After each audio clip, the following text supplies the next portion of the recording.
right, just taking a morning walk through this marsh trail here and came across this big old American bullfrog sitting on his log here.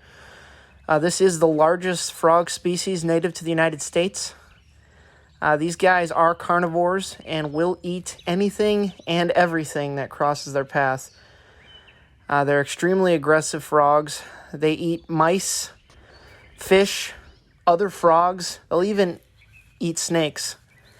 This guy is likely just going to get out of here and continue on with his day here in the swamp. So we'll let him go. Take care, buddy.